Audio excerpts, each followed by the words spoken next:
venitustest ja käime siis mõned populaarsemad, tähtsamad, enim levinud läbi. Alustame alt peale. Sääre, staatiline venitus, täielik klassika. Siis sääre venitus vastu seina ja fikseerime kanna ja põhimõtteliselt üritame siis viia põlve võimalikult seina poole ja siis venitab meil säärelihaseid ja varbapainutajaid. Dünaamiline venitus on see siis, kus toimub liigutus ja tegelikult oma dünaamilisena muud välja ei oskagi pakkuda, kui lihtsalt selle liigutuse läbi tegemine. Nii, kui me liigume siis siit ülespoole, näiteks reie 4 pea, siis nende klassik loomulikult siis kanna viimine tuhara juurde, soovitan siin ka tuharat hamstringi pingutada, kui just hamstring krampi ei lähe selle peale ja suunata põlve võimalikult alla, see siis venitab reie esiosa lihaseid ja dünaamilisena võiks seda teha siis kuidagi niiviisi näiteks liigutusena, et sa lased ta korra lüheneda ja siis viid venitust. Et dünaamilise puhul ei ole alati tingimata sihukest reeglit, et sa nüüd teed seda liigutust teistmoodi, sa teed teist liigutust, et see nüüd on õige või vale. Et kui sa tead, mida lihas teeb, siis sa võid sellele välja mõelda 10 dünaamilist liigutust ja vahest ongi parem, kui sa teed dünaamilisi liigutusi erinevate nurkadelt, sest tavaliselt ju staatilisi promotakse, et sa teed ühte nurka, teist nurka, aga mina soovitan lihase kõik nurgad läbi venitada, võimelda. Nii, siis puusapainutaja, jällegi väga kurikuulus lihas, kõik peavad seda kogu aeg muudkui venitama ja seda me muudkui loeme kõikidest tervise ajakirjadest, sellega ma päris nõus ei ole, aga puusapainutaja venitus. Üks kõige lihtsam venitus on minu meelest selline, on selline, ütleme, samm ette, põlv on kergelt kõverdatud eesmisel jalal, tagumisel jalal, nüüd paneme tuhara pingesse, see saadab siis juba iseenesest puusapainutajatel lõdvestumissignaali ja tõmbame siis nii-öelda saba jalgade vahel. Ja kui sul nüüd on saba jalgade vahel, tagumise jala tuhar pinges ja siit ees oleva jalaga liiguda ettepoole, siis sa peaks tundma venitust puusa ees, reie ees ülaosas. Kui sa seda ei tunne, siis 2 varianti, sa kas teed valesti või sul on sealt kõik väga liikuv. Nii, ja siis dünaamilise venitusena, võtame selle kohe siin ära, kuna siis liigutus, mida me venitame, on puusa sirutus, siis minule meeldib seda teha nii, jällegi tuhara pingutus ja puusa sirutus.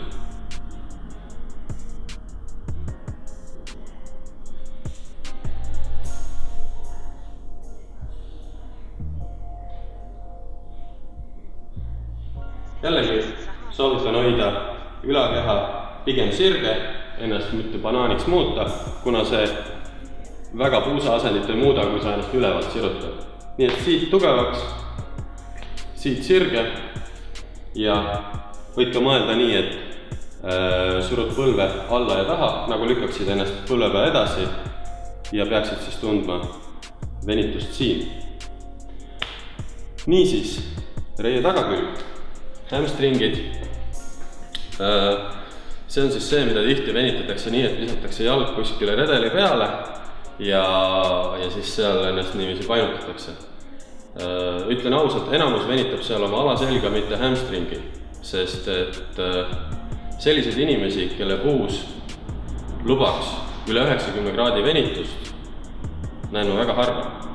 Need on tavaliselt kas siis tõeliselt mingid venitamisfanaatikud või tantsijad või joogameistrid, aga et sa saad sirge seljaga jala sinna üles panna, see ei ole enam tegelikult normaalne liikuvus. Ja tavaliselt ongi, et väga palju kompenseeritakse seljast. Et tegelikult võiksid sa saada selle riie tagaosa venituse kätte juba nii. Jällegi, teine jalg on kõverdatud, see jalg on ees, varbad kindlasti üles enda poole ja hoian keha sirgu. Ja mis ma teen, ma põhimõtteliselt lükkan lihtsalt oma tuharad tahapoole ja juba ma tunnen venitust reie tagaosas. Ja staatilise ja dünaamilise vahe ongi see, kui ma seda hoian, siis ta on staatiline või isomeetriline ja kui ma teen seda liigutusena, siis ta on dünaamiline. See on dünaamiline siis praegu. Ja näitan veel ühte väga populaarset, väga head, siis reie tagaosa dünaamilist venitust. Lähed selline asendisse, võtad siit reie tagant kinni ja sirutad põlve.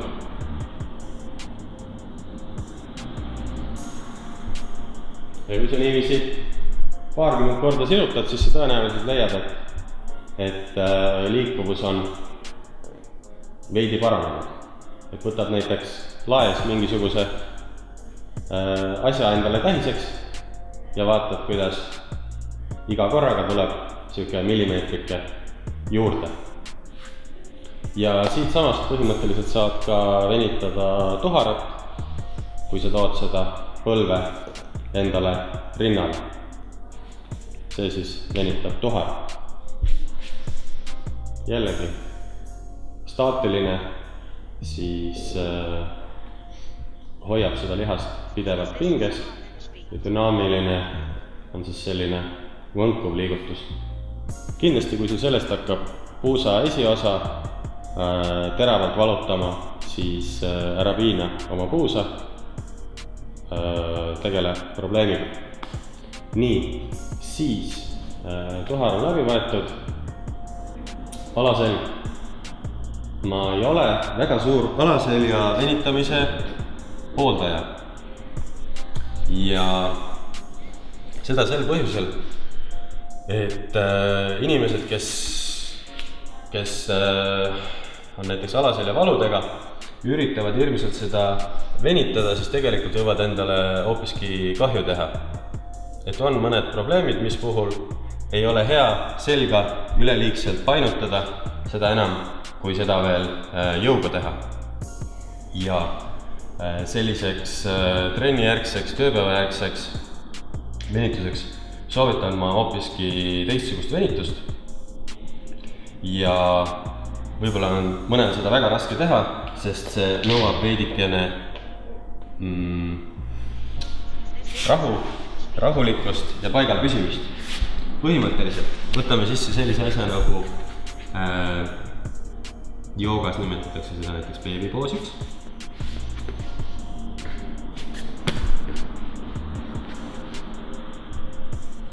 Ja nagu te näete, siis siin asendis on tegelikult selg painutatud. Lihased on väga kerges venituses. Et ta ei ole selles suhtes ohtlik asend, et ma ei saa ennast siin üle venitada ja niiviisi mõne minutiga need lihased lihtsalt lõdvestavad ennast ja pikenevad. Ja kui tahta teha siis dünaamilist venitust, siis võib teha näiteks kassiküüro ehk siis sellist.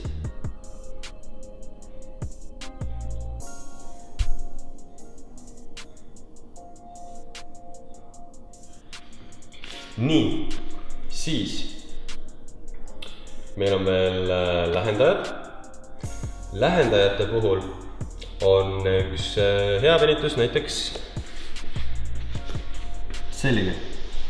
Lähed siuksesse laia põlvitusse.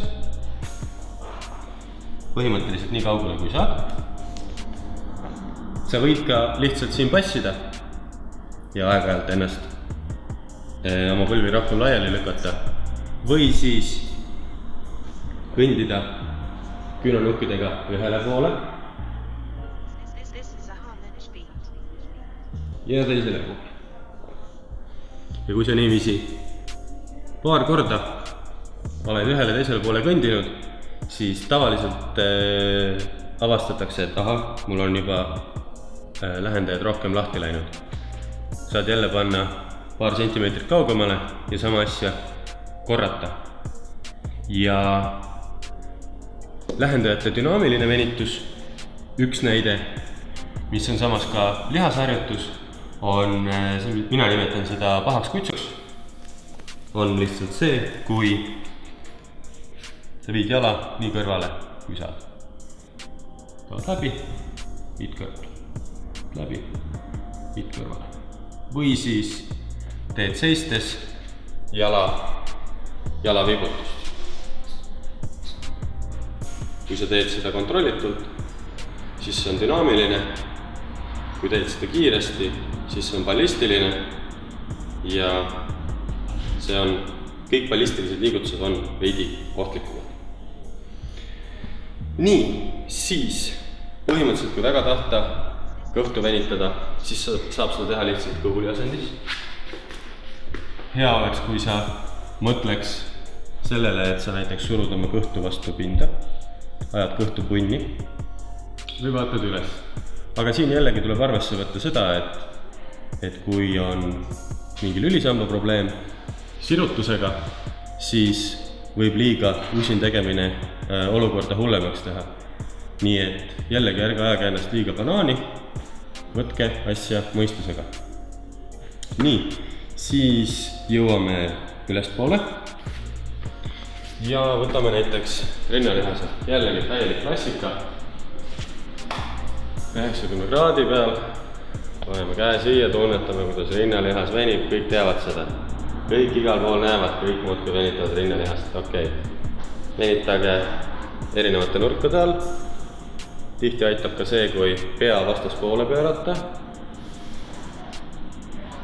45, 90, 135 kraadi näiteks. Ja dünaamilisena siis põhimõtteliselt selline aparaadil liblika liigutus, kus te lihtsalt vastaslihastega viite siis käed horisontaalselt sirutusse ja rinnalihastel ei jää muud üle, kui pikeneda, sest et tagant tuleb käsk, lõdvestu ei pikene. Ja täitsa sihukene ujumisliigutus, täpselt samamoodi rinnalihase venitus. Et kui te teete mõned kümned korrad sihukest rahulikku dünaamilist liigutust, siis te tõenäoliselt tunnete, võite juba testida tunnete, et juba liigub samamoodi, nagu oleks staatiliselt venitanud. Ja tegelikult on see efekt, lõdvestusefekt, mõnikord isegi suurem, sest et see käib läbi närvisüsteemi. Nii, siis käsivars, teeme enne bitsepsi. Bitseps, õlavarre, 2 pea lihas. Näiteks niiviisi. Veerad oma keha eemale, pingutad triitsepsit ja siis siit selle käe asendiga saad natukene mängida, mida see venitab. Et niiviisi ta venitab praegu rohkem, siis bitsepsid, natukene ka õla esiosa, rinda. Triitsepsi pika pea venitus, eelkõige siis selline, kus siis üritate, mida rohkem te küünarvart siis kõverdate, seda rohkem te venitate triitsepsi teisi osasid. Et lihtsalt sirutus venitab pikka pead ja siis painutus venitab teisi osasid. Ja põhimõtteliselt on ju selline liigutus on justkui bitsepsi töö ja triitsepsile tegelikult dünaamiline venitus. Et väga lihtne ja loogiline.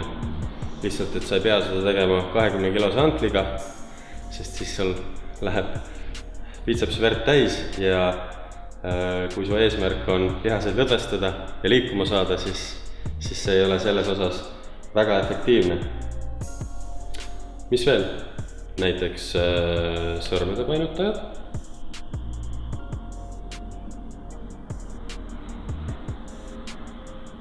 ka väga selline populaarne asi juba väga pikka aega.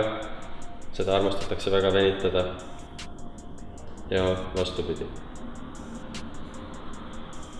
Need on siis sirutajad. Ja põhimõtteliselt dünaamiline venitus on sellised koos sõrmedega painutussirutus. Siis käime läbi veel näiteks trapetsi. Ja trapetsi venitus on selline, et ilus rüht, käsi selja taga, võtad sellest teise käega kinni. Ma korra näitan, kuidas. Nii. Ja siis see õlg on all ja kallutad pea vastaspoolele. Ehk siis, kui sul on paremat õlga alla, siis ma kallutan pead vasakule. Ja selle käega hoian. Ma tunnen ilusti venitust siin. Vot nii. Siis boonusmaterjalina rahva tungival soovil lai lihas. Kuna siis lai lihas teeb meil sellist liigutust, siis selle venitus on vastasliigutus. Ehk siis põhimõtteliselt, kui te teete juba nii, siis te teete lai lihasele dünaamilist venitust. Ja kui te tahate teha siis staatilist venitust, siis te kas näiteks fikseerite küünarnukid kuskile ja üritate ennast allapoole viia. Mina tunnen väga tugevat venitust siin. Või siis alternatiivselt lähete alla ja pöörate peopesa üles, lükkate õla ette ja põhimõtteliselt te saate panna juba oma keha raskuse siia käsivarre peale, nii et juba oma keha raskus venitab siit. Ja teine pool. Ja väga mugav ja mõnus ja efektiivne venitus.